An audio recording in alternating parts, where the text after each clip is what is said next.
घन प्रेमानंद स्वरूप नवनिवृत्त निकुंज महामहिम परम पावन श्री वृंदावन धाम के लाडिले युगल सरकार प्राणाराध्य प्राणप्रिय श्री प्रिया प्रीतम जू समस्त सहचरी वृंद खग मृग पशु पंछी तरुलता श्री यमुना रसरानी रजरानी समस्त ब्रजवासी परिकर के चरणों में कोटिशाह प्रणाम कोटिशाह नमन। उपासक सदैव सावधान होकर प्रतिपल अपने मन को प्रभु के चरणों में लगाए। मन लगाते समय मन में बहुत सी स्फुरणाएं होती हैं। पूर्व संस्कारवश कोई गंदी होती है, कोई अच्छी होती है, कोई भूत की होती है, कोई भविष्य की होती है। उस समय ना अच्छी सुननी है ना बुरी सुननी है, क्योंकि हमारा लक्ष्य भजन है, बातें सुनना नहीं है। जो मन बातें हमारे सामने पेश करे यतो यतो निश्चरति मनश्चंचलमस्थिरं ततस्ततो नियम्य तदात्मन्येव वशं नयेत। जहाँ जहाँ मन जाए, ये मन अस्थिर है, ये मन चंचल है। जहाँ जहाँ मन जाए वहाँ वहाँ से हटाकर इसको एकमात्र श्री भगवान में ही भली भांति लगाए। कल 8 प्रकार की बातें बताई गई थी कि कैसे मन को भगवान में लगाया जाए। जब इस तरह मन भगवान में बार बार लगाया जाता है तो प्रशांत मनसं ह्येनं योगिनं सुखमुत्तमम् उपैति शान्तरजसं ब्रह्मभूतमकल्मषम्। प्रशांत मनसं, धीरे धीरे उसका मन शांत हो जाता है, एकदम शांत। शांत रजसम, उसका रजोगुण खत्म हो जाता है, शुद्ध सात्विक। उसका आप अनुभव भी नहीं कर सकते किस कोट के सात्विक वृत्ति होती। बोलना भार होता है, कौन रस बाढ़े जहाँ बोलना, देखना, खाना पीना, ये जितनी बाह्य चेष्टाएं सब होती हैं तो करता नहीं, उसकी रुचि नहीं। उसकी रुचि तो परमात्मा में लग गई, भगवान में लग गई। इसलिए प्रशांत मनसं ह्येनं, जिसका मन सर्वथा शांत हो गया है। उपैति, वो उस महान सात्विक सुख को प्राप्त हो रहा है। सुखमुत्तमम्, उत्तम महान सुख को प्राप्त हो रहा है। प्रशांत मनसं ह्येनं योगिनं सुखमुत्तमम्, जिसका मन शांत हो गया है। बार बार जहाँ जा रहा था, अभ्यास के द्वारा जब प्रभु में लगाया तो प्रभु में लग कर के शांत हो गया, रजोगुण का नाश हो गया। अब उत्तम सुख का प्रादुर्भाव हुआ। जे ही वो आनंद प्रकट हुआ तो ब्रह्मभूतमकल्मषम्, वो निष्पाप महापुरुष ब्रह्मभूत हो गया, भगवत प्राप्त हो गया। कौन? जो बार बार अपने मन को जहाँ जहाँ जाए वहाँ से हटाकर प्रभु में लगाया गया। ये अभ्यास बहुत काल तक किया गया। पीछे वर्णन किया गया है कि हारे नहीं, चाहे वर्ष के वर्ष बीत जाए, जन्म के जन्म बीत जाए, हमें हारना नहीं है। हमें हर समय प्रयत्नशील रहना है, अपने मन को प्रभु में लगाने का प्रयास जारी रखना है। सुख मिले न मिले, सिद्धि हो न हो, भगवान मिले न मिले, हमें हर समय भजन करते रहना है। जो उपासक ऐसे जिद्दी स्वभाव का, ऐसी लगन वाला, ऐसी पवित्र भावना रखने वाला, जिसका लक्ष्य भगवत प्राप्ति है, तो अब वो प्रशांत मनसं हो गया, उसका मन शांत। रजोगुण का नाश होते ही मन पूर्ण रूप से संकल्प विकल्प रहित हो जाता है। ज्यों ही मन शांत हुआ त्यों ही आत्यंतिक सुख प्रकट हुआ। ज्यों ही परमानंद की बाढ़ आई उसी में उसको स्वरूप अनुभव हो जाता है। उसी आनंद में उसे स्वरूप अनुभव, ज्यों ही स्वरूप अनुभव हुआ ब्रह्मभूत हो गया। वो ब्रह्म प्राप्त महापुरुष हो गया, भगवत प्राप्त महापुरुष हो गया। अब श्री भगवान कहते हैं युञ्जन्नेवं सदात्मानं योगी विगत कल्मषः सुखेन ब्रह्म संस्पर्श मत्यंतम सुखमश्नुते। इस प्रकार अपने आप को सदा परमात्मा में लगाता हुआ पाप रहित योगी सुख पूर्वक ब्रह्म प्राप्ति रूप अत्यंत महासुख का अनुभव कर लेता है।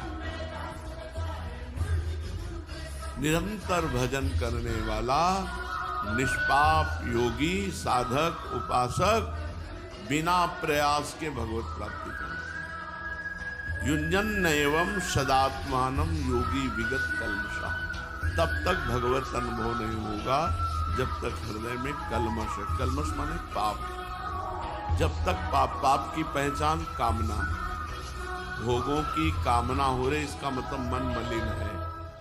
निष्पाप प्रशांत मनसा तो अकल्मषम, कोई कामना नहीं। सोचो कैसा सुख होगा जिसके मन में कोई भी सद असद वासना नहीं, कोई कामना नहीं। कैसा तो आप सोच भी नहीं सकते वो कैसा सुख, वो सुख ब्रह्म पद में भी नहीं।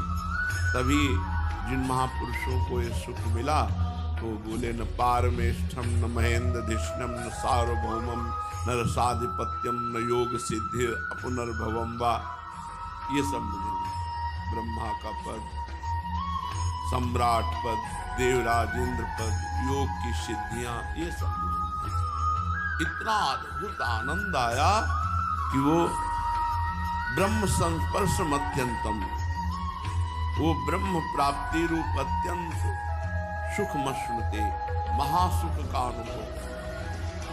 अब उसका अनुभव किस रूप में हुआ तो बोले सर्वभूतस्थमात्मानं सर्वभूतस्थमात्मानं सर्वभूतानि चात्मनि ईक्षते योग युक्तात्मा सर्वत्र समदर्शनः। वो उपासक जो सिद्ध हो चुका, भगवत प्राप्त हो चुका है, उसकी तो स्थिति ऐसी है, पर साधक को ऐसा भाव रखना है। वो ईक्षते योग युक्तात्मा सर्वत्र समदर्शना। ईक्षते माने देखना, वो सर्वत्र देखता है। क्या देखता है? एक सच्चिदानंद भगवान ही परिपूर्ण है। जैसे चीनी से बने हुए दीपावली में खिलौने आते हैं तो एक घोड़ा भी चीनी का होता है, उसके ऊपर सवार भी होता है, वो भी चीनी का होता है। तो उसके नाम रूप आकृति अलग अलग होती है, लेकिन उनमें सब में चीनी ही भरी होती है। सवार भी चीनी का, घोड़ा भी चीनी का, जितने भी खिलौने होते हैं सब चीनी के ही होते हैं। लोहे के बने हुए अनेक तरह के अस्त्र शस्त्र, सब में नाम रूप अलग होगा, चाकू तलवार ये वो, लेकिन सब लोहा ही है।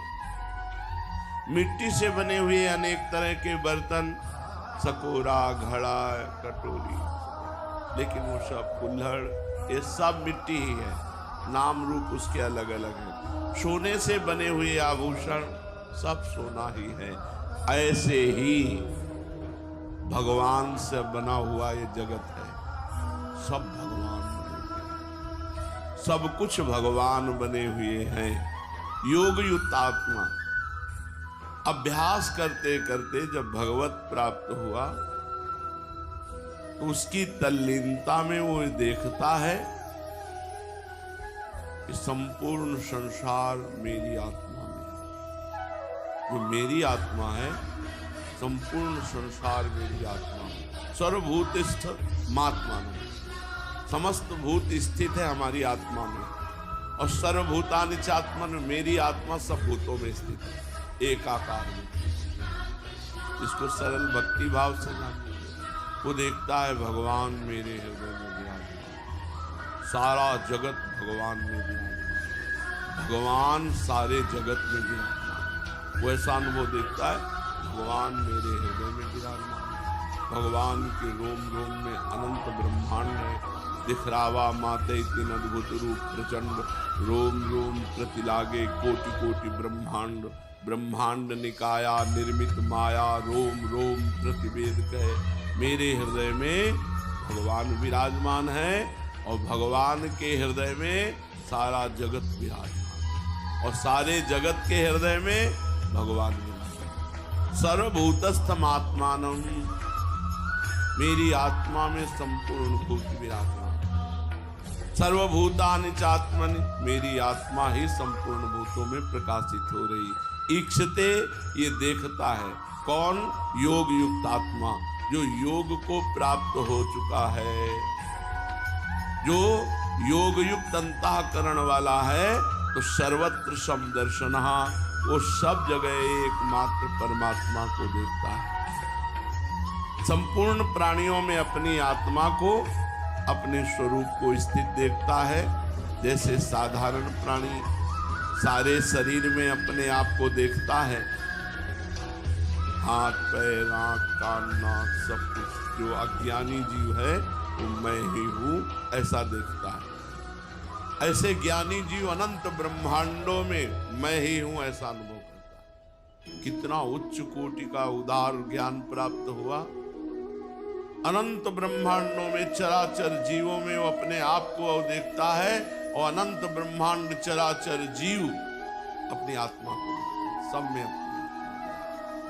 सब अपनी आत्मा में विराजमान है। वो सबकी आत्मा में विराजमान, एक रह गया, दूसरा द्वितीय कोई नहीं।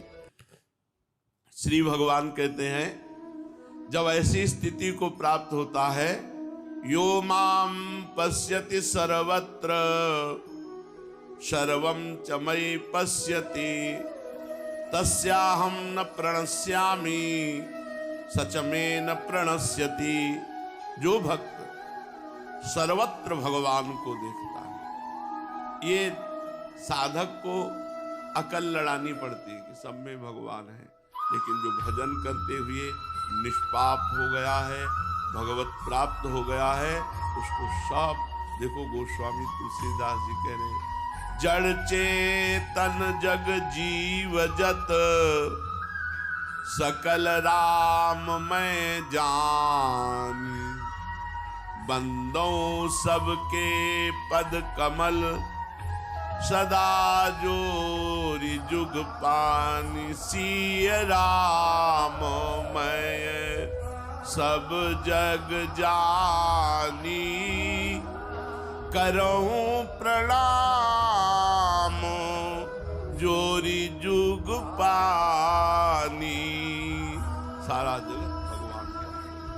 यो माम पश्यति सर्वत्र, जो भक्त सब देश काल वस्तु व्यक्ति पशु पक्षी देवता यक्ष राक्षस पदार्थ परिस्थिति घटना सब में श्री भगवान को देखता है। यो माम पश्यति, माम माने भगवान अपने आप को कह रहे हैं, जो मेरे को सर्वत्र देखता है।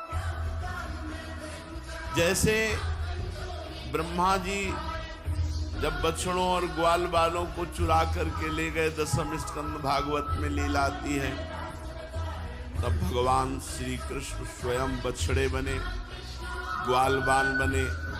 बछड़े और ग्वाल बाल ही नहीं, प्रत्युत उनके बेत बने, सिंगी बने, बांसुरी बने, वस्त्र बने, आभूषण बने, स्वयं सच्चिदानंद भगवान। यावत् वत्सकाल्पक वपुर यावत् करांघ्यादिकम, यावत् दृष्टि विषाण वेणुदल सिज्ञात विभूषांबरम, यावत् शील गुणाभिधा कृतिवयो, यावत् विहारादिकम सर्वम विष्णुमयम गिरोंग वदजः सर्वस्वरूपो वपु।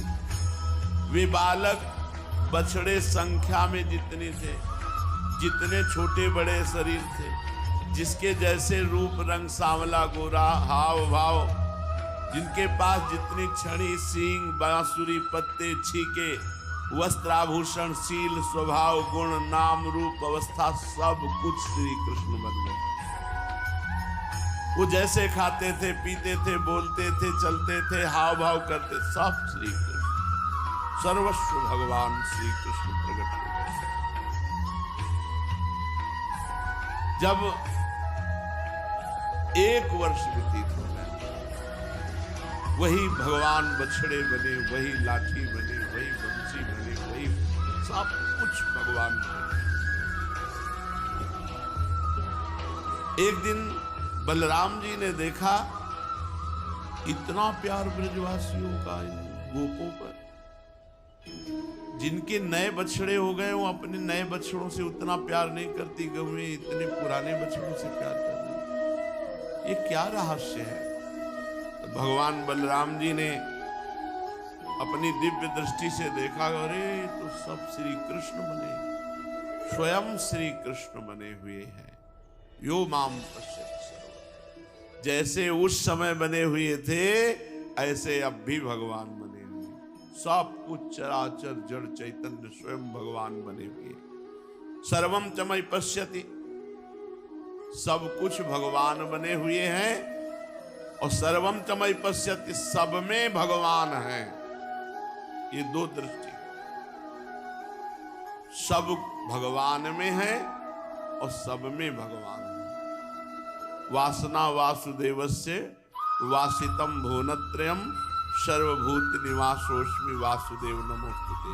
भगवान वासुदेव की ही वासना से ये त्रिभुवन प्रकट हुआ है, और जो त्रिभुवन प्रकट हुआ है वो स्वयं वासुदेव ही है। ऐसे भगवान वासुदेव को नमस्कार है।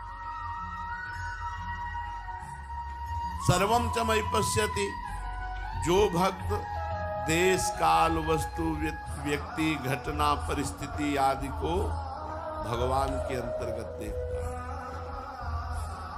जैसे गीता का उपदेश देते समय अर्जुन के द्वारा प्रार्थना करने पर भगवान जब विश्व रूप दिखाया तो कहते हैं कि देख अर्जुन, यही कष्टम जगत कृष्णम पश्याद्य सचराचरम मम देहे। देखो मेरी देह के एक अंश में पूरा चराचर विश्व विराजमान है। इतने विराट भगवान, इतने छोटे हैं भगवान कि चींटी के हृदय में भी आराम से शयन करते हैं, और इतने बड़े हैं कि पूरे अनंत ब्रह्मांड भगवान में वास करते हैं। सब में भगवान वास करते हैं और सब भगवान में वास करते हैं। ये ज्ञान होता है निष्पाप हृदय में। जब भजन करते करते हृदय निष्पाप हो जाता है तब। अर्जुन भी कह रहे कि प्रभु मैं आपके शरीर में संपूर्ण प्राणियों को देख रहा हूं। पश्यामि देवास तव देव देहे सर्वास तथा भूत विशेष संघान। संजय ने भी कहा कि अर्जुन ने भगवान के शरीर में सारे संसार को देखा। तत्रैकस्थम जगत कृष्णम प्रविभक्त मने कधा। तात्पर्य है कि अर्जुन ने भगवान के शरीर में सब कुछ भगवत स्वरूप देखा।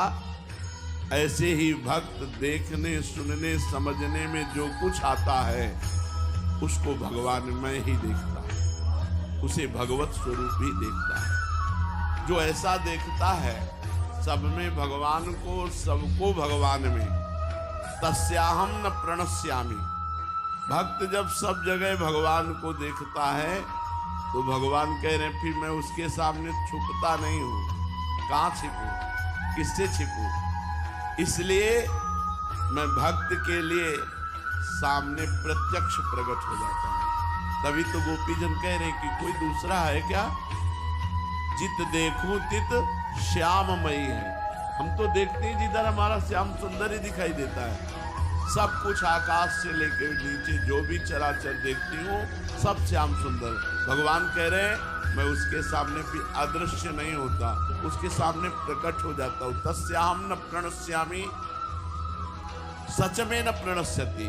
जब भक्त भगवान को सब जगह देखता है तो भगवान भी हर समय भक्त के समीप रहते हैं। भगवान भी जैसे, ये भगवान का एक व्रत है, आप जैसे भजोगे वैसे वो भजेंगे। जब वो सर्वत्र भगवान को देखता है तो भगवान सर्वत्र उसके साथ रहते हैं। भगवान कभी भक्त से अदृश्य ही नहीं होते, अलग ही नहीं होते। भगवान का ये नियम है कि जो जिस प्रकार भगवान की शरण लेता है, भजन करता है, उसी प्रकार भगवान, ये यथा माम प्रपद्यन्ते तास तथैव भजाम्यहम्। तात्पर्य है कि भक्त सब कुछ भूल कर केवल भगवान में तन्मय होकर सर्वत्र भगवान को देख रहा है, तो सब कुछ भूल कर भगवान उसी के पीछे पीछे घूमते हैं, उसके साथ साथ घूमते हैं। जहां जहां मेरा भक्त चरण रखे वहां वहां रखो हाथ, पीछे पीछे मैं फिरूं कभी न छाड़ू साथ। भगवान भक्त से घुल मिल जाते हैं, भगवान बात करते हैं, भगवान खेलते हैं, भगवान हंसते हैं, केवल दर्शन ही नहीं। भजन बढ़ाओ, जितना अधिक भजन करोगे, पहले तो पाप नष्ट होगा, जलन पैदा होगी, कुछ समझ में नहीं आएगा, कोई सुख अनुभव में नहीं आएगा। जब पाप नष्ट हो जाएंगे तब आनंद का अनुभव होगा, लेकिन नए पाप ना होने पाए, मनोरंजन ना होने पाए, बहुत सावधानी की जरूरत है। नहीं तो हाथी का स्नान भजन होगा। हाथी का स्नान, हाथी को खूब नहाया धुलाया, सूंड से धूल लिया, ऊपर डाल लिया। अब दिन भर माला चलाए और शाम के पाप कर बैठे, मनोरंजन कर बैठे। सब जो आपका अध्यात्म भाव बढ़ने वाला तो फिर वहीं दब गया। फिर दिन भर भजन करो, फिर पाप कर लो। 50 वर्ष ऐसे हो जाते हैं और उसे आत्मानंद का, भगवदानंद का अनुभव नहीं होता। श्री भगवान कहते हैं जो सर्वत्र मुझे देखता है, जो सब में मुझे देखता है और मेरे में सबको देखता है, वो, उसकी दृष्टि से मैं कभी ओझल नहीं होता और मेरी दृष्टि से वो कभी ओझल नहीं होता। सर्वभूत स्थितम यो माम भजत्येकत्वमास्थितः सर्वथा वर्तमानोऽपि सयोगी मयि वर्तते। एकत्वमास्थितः, भगवान ने बताया कि जो मेरे को सब में और सबको मेरे में देखता है, उसके लिए मैं अदृश्य नहीं होता, उसकी दृष्टि में होता हूं। और वो मेरे लिए अदृश्य नहीं होता, मेरी वो दृष्टि में रहता है। अदृश्य क्यों नहीं होता? कारण कि संपूर्ण प्राणियों में स्थित मेरे साथ उसकी अभिन्नता हो गई और मेरे साथ उसका अत्यधिक प्रेम हो गया है। भगवान में अत्यधिक प्रेम होने से माया का पर्दा फट गया। अब जिधर देखे श्यामा श्याम, श्यामा श्याम, श्यामा श्याम के सिवा कुछ अनुभव में ही नहीं आता। इसीलिए प्रेमी जन कहने लगते प्रिय मूर्ति नयनन बसे। ऐसा लगता है पुतरी ही बदल गई, श्यामा श्याम पुतरी बन गई, तो जिधर वो देखता श्यामा श्याम नजर आता है। भक्त की, सिद्ध भक्त की ऐसी स्थिति होती है, साधक को मान्यता करनी पड़ती है, मानना पड़ता है। सब में श्यामा श्याम, सब में प्रभु है, ऐसा मानकर बर्ताव करो। सर्वभूत स्थितम यो माम भजति, सब देश काल वस्तु व्यक्ति घटना परिस्थिति आदि में भगवान ही परिपूर्ण है। ये चराचर जगत भगवत स्वरूप है। यही सच्चा भजन है। बिना इस स्थिति को प्राप्त हुए निकुंज में प्रवेश नहीं होता। हरिवंश महाप्रभु कहते हैं ये क्रूरा अपि पापिनो न च सताम संभाष्य दृश्याश्चे। जो क्रूर है, पापी हैं, जो संभाषण करने योग्य नहीं है, देखने योग्य नहीं है, वो भी सर्वान वस्तुतया निरीक्ष परम स्वाराध्य बुद्धिर्मम। मेरे स्वाराध्य परम बुद्धि मेरी हो गई कि श्री राधा वल्लभ लाल ही सब है।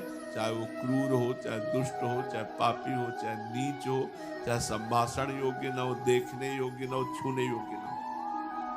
ये हरिवंश महाप्रभु कह रहे। ये कोई न सोचे कि ये तो मेरे संप्रदाय की बात नहीं, गीता सबके संप्रदाय की है। प्रथम सुने भागवत भक्त मुख भगवत वाणी। भगवत वाणी गीता और भागवत जब तक नहीं सुनोगे तब तक निकुंज की बात पहुंचने की समझ में ही नहीं आएगी। सर्वभूत स्थितम, भगवान केवल प्राणियों में ही स्थित हैं ऐसी बात नहीं, अप्राणियों में भी। देखो अपने लोग तो अप्राणी की उपासना करके भगवान की प्राप्ति कर ली। अप्राणी पत्थर, पाषाण, पाषाण की ही तो मूर्ति बनती है। अप्राणी ही तो है पाषाण, कोई प्राणी है क्या? कोई चलता फिरता है क्या?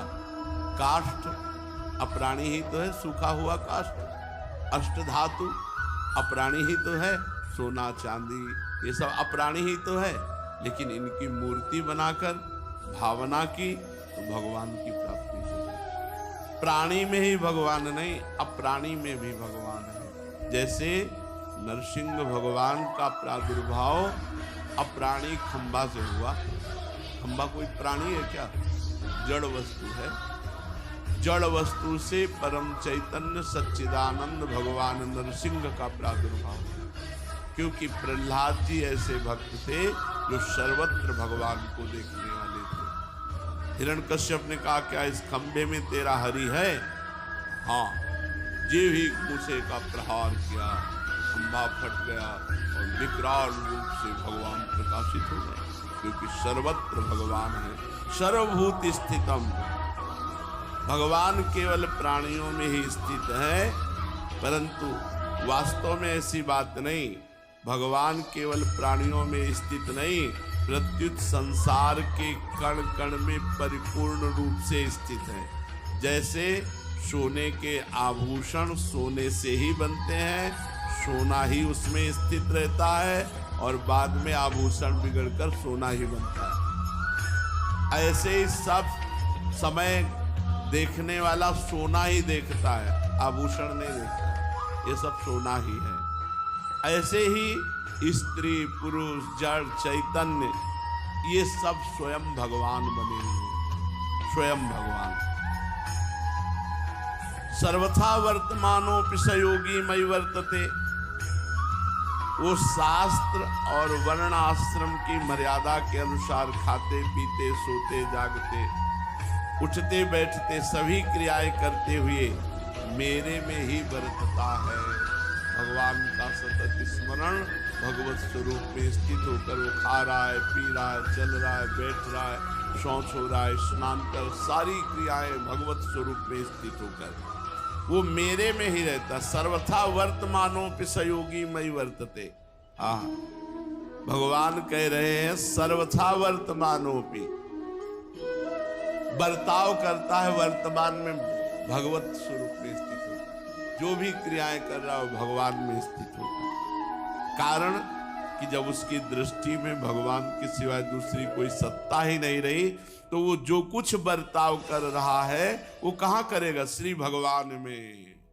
वो सब बर्ताव श्री भगवान में, मेरे में ही सब कुछ करता है।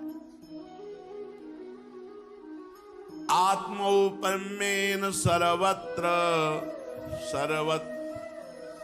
सर्वत्र का सब जब तक समाधान नहीं हो जाएगा तब तक साधक राग द्वेष करता रहता है, लड़ाई झगड़ा करता। अरे अपने प्रभु से लड़ाई झगड़ा, सब में अपने प्रभु को गाली दे रहे हो, अपने प्रभु के प्रति द्वेष। जब शास्त्र कह रहा है और स्वयं भगवान कह रहे हैं, ये भगवान की वाणी है। ऋषि मुनि जो कहते हैं वो भगवान जो अनुभव कराते हैं, यहाँ तो स्वयं भगवान कह रहे हैं। सब में भगवान हो, आप भगवान की आराधना करते हो, लड़ाई झगड़ा करोगे भगवान की प्राप्ति होगी। आत्मौपम्येन सर्वत्र समं पश्यति यो अर्जुन, सुखम वा यदि वा दुखम स योगी परमो मतः। आत्मौपम्येन सर्वत्र समं पश्यति यो अर्जुन। साधारण मनुष्य जैसे अपने शरीर में अपनी स्थिति देखता है, तो उसके शरीर के किसी अंग में किसी तरह की पीड़ा हो तो यही कहता है कि मुझे दर्द है, जबकि वो हाथ में दर्द है, पैर में दर्द है, लेकिन वो अनुभव करता है मुझे दर्द है। क्योंकि पूरे शरीर में मैं का संचार कर चुका है, मैं यद्यपि है नहीं। जैसे अज्ञानी मनुष्य अपने शरीर को प्यार करता है, कहीं भी चोट लगे तो सीधे उसको चोट लगती है, ऐसे ही सब प्राणियों में प्यार। चराचर जगत में सब दूसरे को पर दुख द्रवै सो संत पुनीता, जो दूसरे के दुख को देखकर द्रवित हो जाए। जैसे अपने हाथ में पीड़ा तो अपनी पीड़ा, ऐसे दूसरे को पीड़ा तो अपनी पीड़ा। सब में भगवान विराजमान है, सब में प्रभु विराजमान है, और प्रभु हमारे प्राण प्यारे हैं तो मेरे प्रभु को कर, मेरे प्रभु, ऐसी भावना। प्राणियों में भगवान को समान देखने वाला भक्त सभी प्राणियों का समान रूप से सुख चाहता है। इसलिए हमारा धर्म जो हित धर्म है वो प्रधान वृत्ति रखता है, सुख देवे को चावचित सब सो हित निष्काम। सबसे निष्काम भाव स्वयं रखकर, स्वयं से कोई चाह नहीं, लेकिन उसके सुख देने की भावना है। ये हमारा धर्म है। नाम वाणी में निरंतर चित्त लगा हुआ है, सुख देवे को चावचित सब सो हित निष्काम। या सुधर्म हरिवंश को नाम गिरा विश्राम। या तो नाम जब चल रहा है, या चतुरासी जी चल रही, वाणी जी चल रही है, और व्यवहार में सबको सुख देने की भावना। किसी भी संप्रदाय में किसी भी भाव से यदि जगत से मुक्त होना चाहते हो तो सब में भगवान को देखना है, सबको सुख देने की भावना रखनी है। परहित सरिस धर्म नहीं भाई, दूसरे को सुख देने के बराबर कोई धर्म नहीं है। उसके सामने कोई प्राणी दुखी आ जाए तो उसको ऐसा दुख होता है कि जैसे अपने शरीर में पीड़ा हो। अपने शरीर में पीड़ा हो तो लगता है कैसे दुख दूर करूं। अब कोई उपाय नहीं है तो पीड़ा युक्त हो गया। ऐसे ही दूसरे के दुख को देखकर, हे भगवान मैं कैसे इसके दुख को दूर करूं, क्या उपाय करूं ये दुख निवृत्त हो जाए। अब उसको उपाय नहीं समझ में आ रहा है, इसलिए खुद दुखी हो रहा है। दूसरे के दुख से दुखी हो जाना ये महान संत का लक्षण है। पर दुख द्रवैश संत पुनीता, यही भगवान के प्रेमी भक्त का लक्षण है। सर्वत्र कहने का तात्पर्य है उसके द्वारा वर्ण, आश्रम, देश, भेष, संप्रदाय आदि का भेद न रखकर सबको समान रीत से सुख पहुंचाने की स्वाभाविक चेष्टा। पशु, पक्षी, वृक्ष, लता, स्थावर, जंगम सभी प्राणियों की भी समान रीत से सुख पहुंचाने की चेष्टा, साथ ही साथ उनका दुख दूर करने का स्वाभाविक उद्योग। ये केवल भारत में ही है। ये भारत भूमि परम पवित्र है। यहाँ कीड़ा मकोड़ों की भी सुरक्षा की बात कही गई कि सब में, पशु पक्षी सब में। बाहर तो भक्षण करते हैं, यही आहार करते हैं, पशु पक्षियों का आहार करते हैं, कीड़े मकोड़े का आहार करते हैं। गाय, भैंस, सुअर, कुत्ता, पशु कुछ नहीं बच रहा, सब काट काट के खा रहे। ये केवल भारत पवित्र देश है। इसमें जो दूषण आया है ये दूसरे देशों का अनुकरण करने से गंदी बातें आई हैं। ये परम पवित्र, महान धार्मिक, महान तपस्वियों का देश है भारत। देखो यहाँ क्या उपदेश भगवान अवतार लेकर कह रहे हैं। समस्त प्राणियों को सुख पहुंचाना, चाहे पशु हो, चाहे पक्षी हो, कीट हो, पतिंगा हो, वृक्ष हो, किसी को नहीं कष्ट देना, सबको सुख पहुंचाना। अपने शरीर के अंगों का दुख दूर करने की समान चेष्टा होने पर भी अंगों में जैसे भेद दृष्टि रहती है, रहना भी चाहिए। जैसे हाथ का काम पैर से नहीं किया जा सकता। अगर हाथ को हाथ छू जाए तो हाथ धोने की जरूरत नहीं, लेकिन अगर मलमूत्र के अंगों को छू जाए तो फिर हाथ रज लगा के धोने की आवश्यकता होती है। ऐसे ही हम व्यवहार तो करेंगे सब में भगवत भाव, लेकिन ये व्यवहार इसमें अंतर है। ऐसा नहीं, सब में भगवत दर्शन करना है, पर बर्ताव यथा योग्य करना है। जैसे अपने हाथ से ही अपना हाथ छू जाए तो धोने की जरूरत नहीं, लेकिन अपने ही हाथ से मलमूत्र के द्वार छू जाए तो धोने की आवश्यकता होती। ये परम पवित्र बुद्धि होती। उसमें ये नहीं देखा जा सकता कि यार ये तो समदर्शी नहीं है क्योंकि ये तो ऐसा बर्ताव करता है। शास्त्र आदेश करता है, तस्मात् शास्त्रम प्रमाणम से कार्याकार्यो व्यवस्थितो।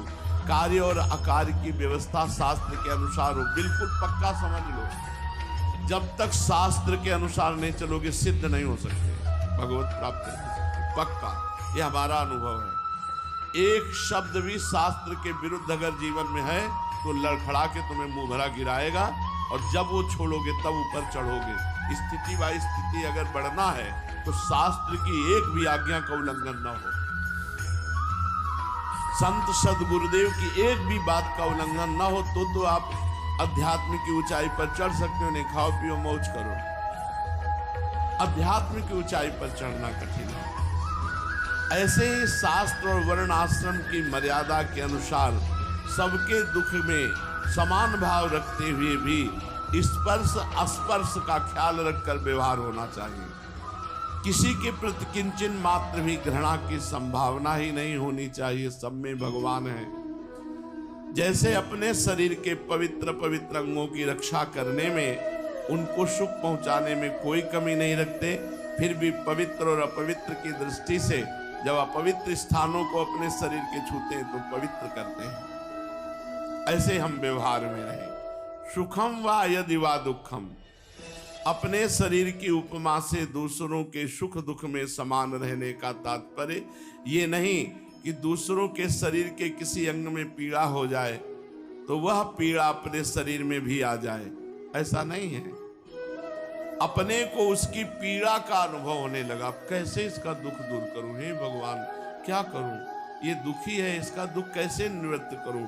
अगर ऐसी क्षमता आ जाए भगवान की, और भगवान की प्राप्ति होने पर ऐसी क्षमता आ जाती है।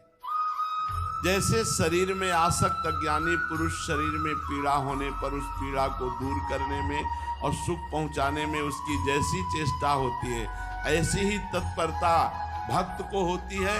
जब किसी को दुखी देखा तो प्रयासरत हो गया, क्या करूं, इसका दुख कैसे दूर करूं। श्री भगवान कहते हैं निरंतर भगवान का सुमिरन करते हुए सब में भगवान को देखो, सबको भगवान में देखो, और सबसे व्यवहार ऐसा करो कि हमारे द्वारा सुख पहुंचे, किसी को दुख ना पहुंचे। अब अर्जुन जी आगे प्रश्न करते हैं शुक्ल। अब श्री चैतन्य चरितावली का प्रसंग चल रहा था। महाप्रभु चैतन्य देव भगवत भाव में है। सब भक्तों ने अपने अपने आराध्य देव की भावना से देखा तो चैतन्य महाप्रभु में किसी को श्री कृष्ण दिखाई दिए, किसी को राम रूप, किसी को शिव रूप। जिसने जैसे प्रभु को भगवत भाव में पूरे 7 प्रहर बीत गए, दिन गया, रात्रि का भी अंत होने को आया, किंतु चैतन्य महाप्रभु के तेज अथवा ऐश्वर्य में किसी प्रकार का परिवर्तन नहीं दिखाई दिया। भक्त ज्यों के त्यों बैठे थे, ना तो कोई कहीं अन्यत्र भोजन करने गया और ना कोई सोया, सब जागते 7 प्रहर। चारों ओर से चैतन्य महाप्रभु को घेरे हुए सब बैठे। रात्रि के अंत होने पर प्रभात का समय हुआ। अद्वैताचार्य जी ने देखा सभी भक्त घबराए हुए हैं, अब अधिक देर तक प्रभु के अलौकिक तेज को सहन नहीं कर सकते। अतः उन्होंने श्रीवास पंडित के कान में कहा कि हम साधारण संसारी लोग प्रभु के इस असह्य तेज को और अधिक देर तक सहन करने में असमर्थ हैं। कोई ऐसा उपाय करना चाहिए जिससे प्रभु के इस भाव का समन हो जाए। श्रीवास पंडित को अद्वैताचार्य जी की सम्मति बहुत अधिक युक्ति युक्त प्रतीत हुई। उनकी बात का समर्थन करते हुए बोले, हाँ आप ठीक कहते हैं, इस ऐश्वर्यमय रूप की अपेक्षा तो हमें गौर रूप ही प्रिय है। हम सभी मिलकर प्रभु से प्रार्थना करें कि प्रभु अब इस अपने अद्भुत अलौकिक भाव को संवरण कीजिए, हम लोगों को फिर उसी गौर रूप के दर्शन दीजिए। श्रीवास जी की ये बात सभी को पसंद आई और सभी हाथ जोड़कर स्तुति करने लगे, प्रभु अब अपने इस ऐश्वर्य को अप्रकट कर लीजिए, छुपा लीजिए। इस तेज से हम संसारी जीव जल जाएंगे। हम में इससे अधिक काल सहन करने की शक्ति नहीं है। अब हमें अपना वही गौर रूप दिखाइए। भक्तों की ऐसी प्रार्थना सुनकर प्रभु बड़े जोर के साथ एक हुंकार मारी। हुंकार मारते ही उन्हें एकदम मूर्छा गई। 7 प्रहर तक भगवत भाव में सिंहासन पर ज्यों के त्यों बैठे रहे। हुंकार मारी, मूर्छा आने पर गिर गए और फिर कहा, अच्छा तो लो अब हम जाते हैं, और अचेत होकर सिंहासन से भूमि पर गिर पड़े। भक्तों ने जल्दी जल्दी से प्रभु को उठाकर एक सुंदर आसन पर लिटाया। प्रभु मूर्छित दशा में बहुत देर तक ज्यों के त्यों पड़े रहे, तनिक भी इधर उधर नहीं हिले डुले। प्रभु को मूर्छित देखकर सभी भक्त विविध भांति के उपचार करने लगे। कोई पंखा लेकर प्रभु को वायु करने लगा, कोई सुगंधित तेल, शीतल लेप प्रभु के मस्तक पर लेप करने लगे, किंतु प्रभु की मूर्छा भंग नहीं हुई।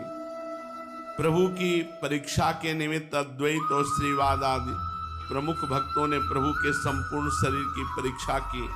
उनकी नासिका के सामने बहुत देर तक हाथ रखे रहे, किंतु सांस बिल्कुल चलता हुआ मालूम नहीं पड़ता था।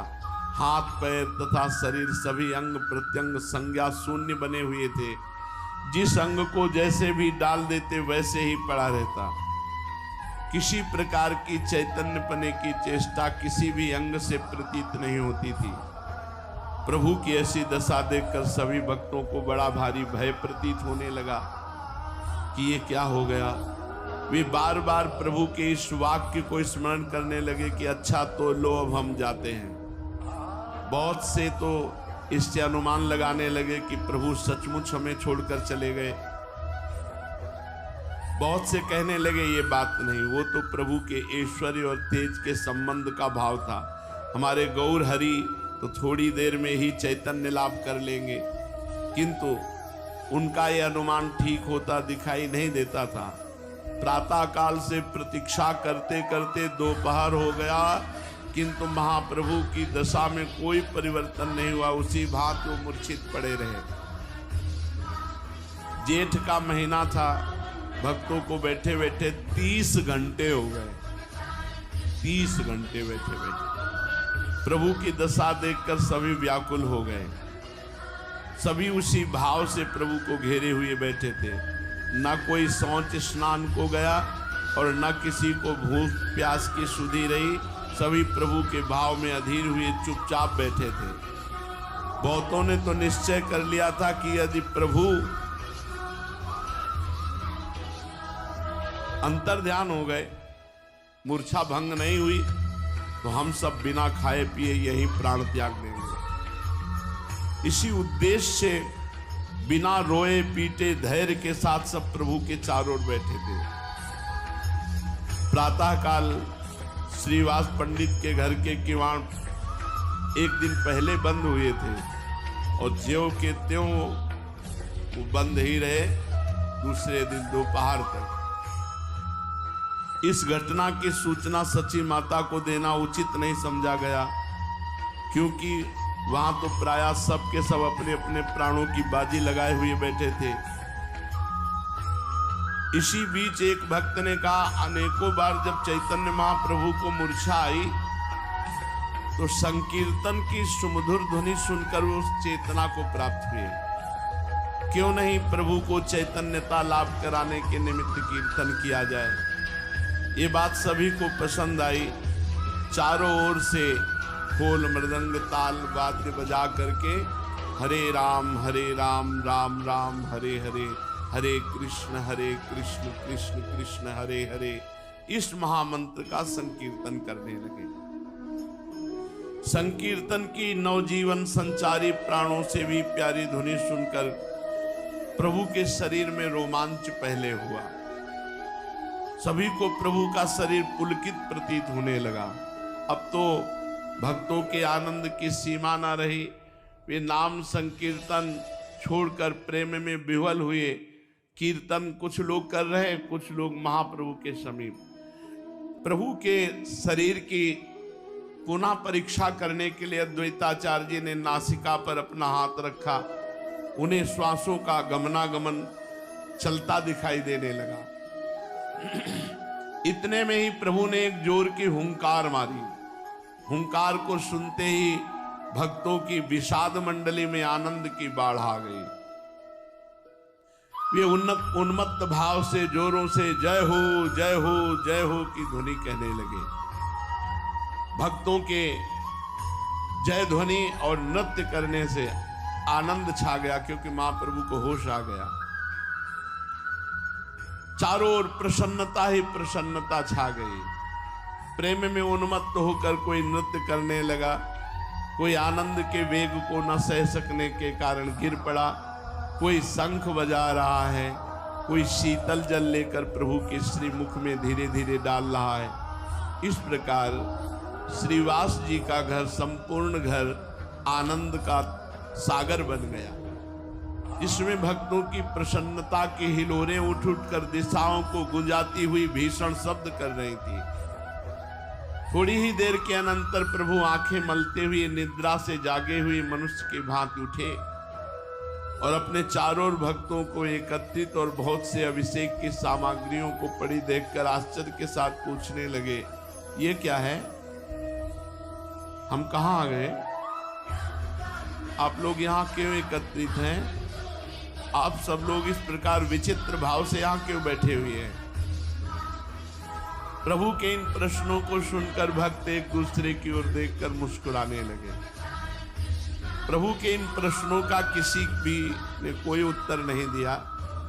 इस पर प्रभु ने श्रीवास पंडित को संबोधित करके पूछा, पंडित जी बताइए ना, असली बात क्या है?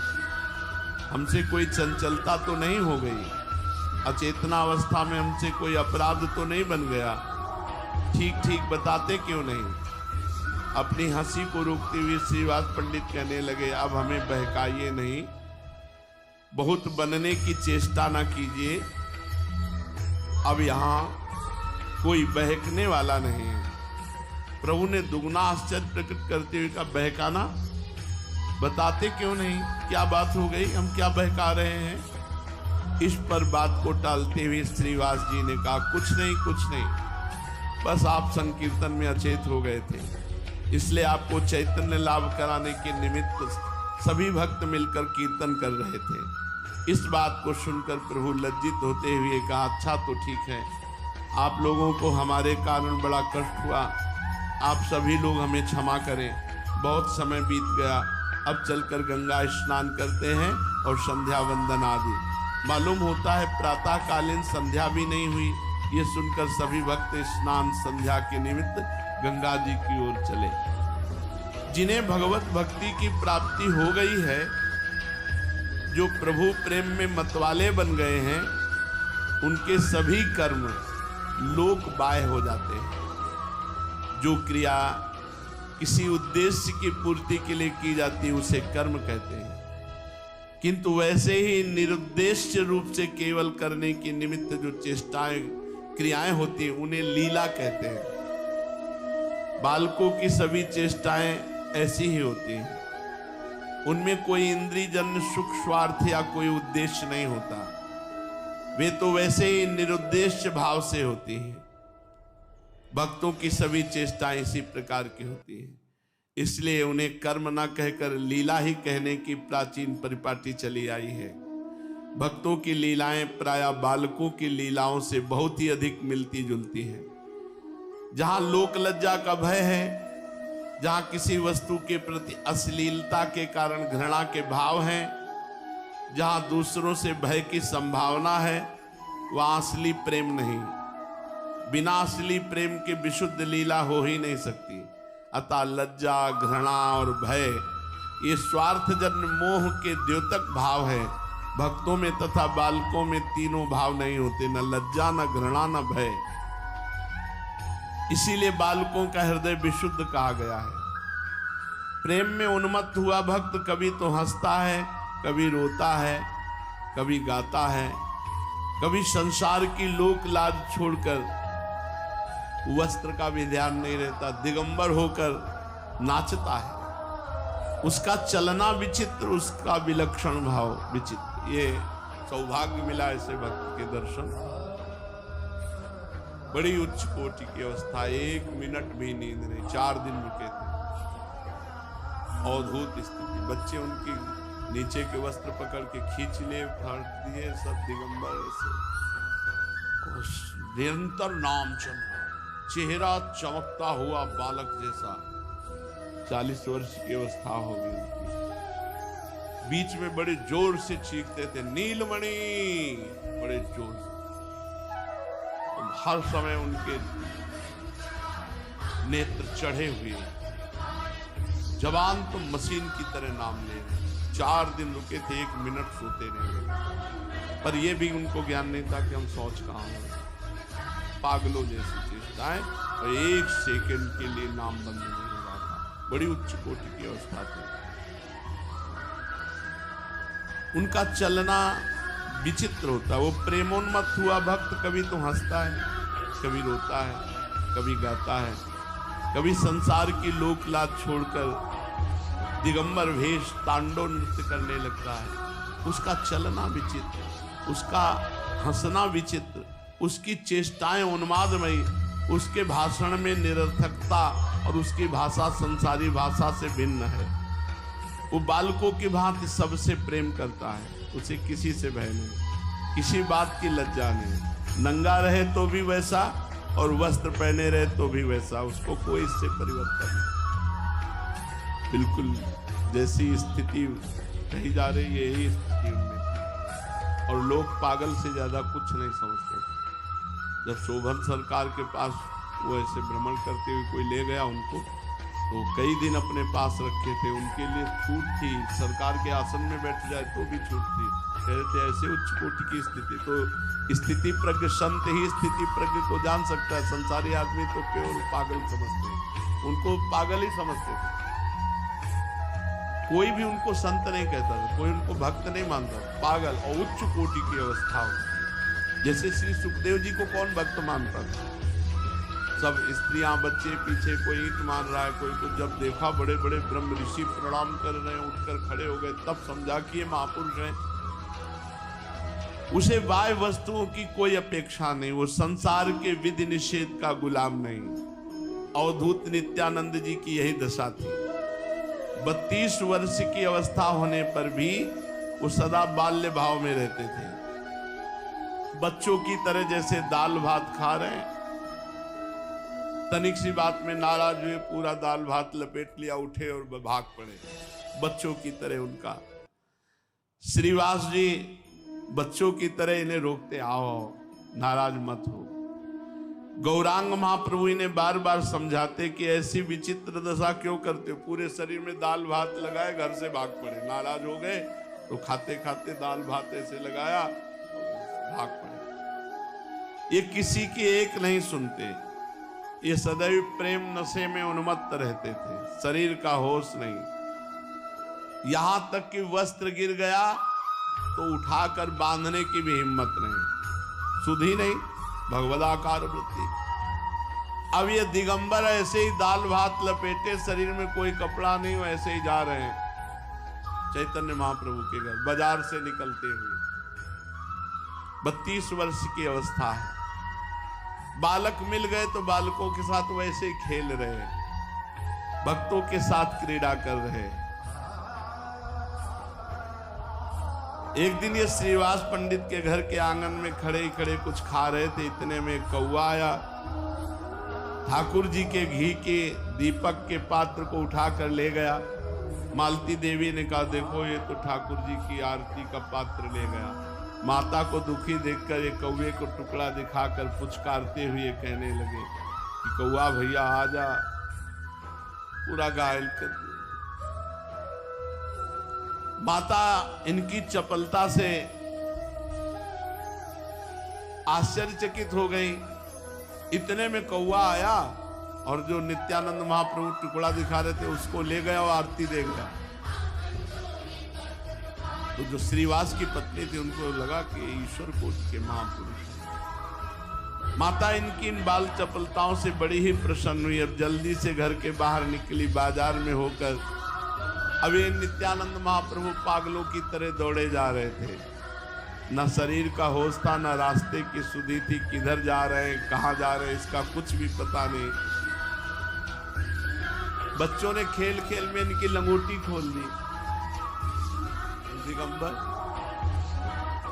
ये भागवत में वर्णन है कि जब भगवान की उन्मत्तता छाती है तो जैसे अधिक शराब पिए हुए पुरुष को पता नहीं रहता कि नाली में पड़ा है, उसके शरीर का वस्त्र खुल गया है या नहीं, ऐसे ही भगवदा उन्मत्त अवस्था में होता है, उसको शुद्ध नहीं शरीर में वस्त्र है कि नहीं।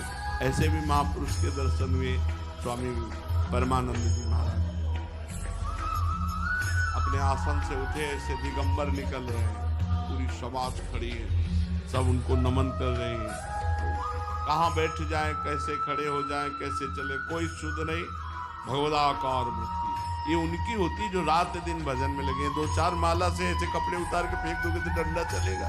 नाटक मत करना, नहीं पोल खुल जाएगी जहाँ डंडा चलेगा। हाँ, तो ऐसे महापुरुषों के डंडा भी चलता है, डंडा चलने पर भी वो अपनी स्थिति में रहते हैं।